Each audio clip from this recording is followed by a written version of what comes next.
বন্দ্যোপাধ্যায় কাছাকাছি এবং বেশি দূরে নেই, দীঘায় ছিলেন, চপারও আছে।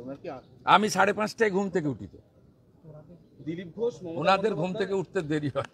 দিলীপ ঘোষ অনেক কারণ আছে, 12টার পরে ঘরে। দিলীপ ঘোষ মমতা বন্দ্যোপাধ্যায় কাছাকাছি এবং দিলীপ ঘোষ দল বিরোধী কথাবার্তা বলছেন, কি বলবেন? আমি কোনো মন্তব্য করব না।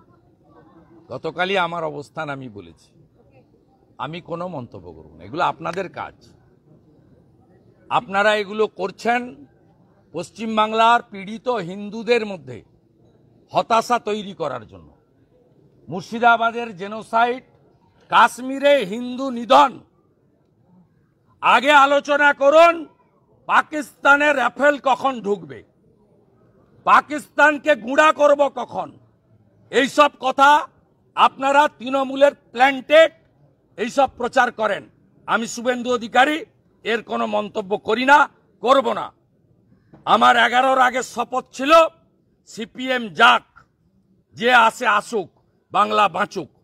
আজকের বক্তব্য মমতা ভাগাও, হিন্দু বাঁচাও, মমতা ভাগাও, বেকার বাঁচাও। এর বাইরে কোনো কথা হতে পারে না। লক্ষ্যে আমরা স্থির, আমরা ডান দিক বাম দিক পিছন দিক দেখছি না, সামনে তাকাচ্ছি। 8 মাস পরে পিসিকে হারাবো, ভাইপোকে জেলে ঢোকাবো।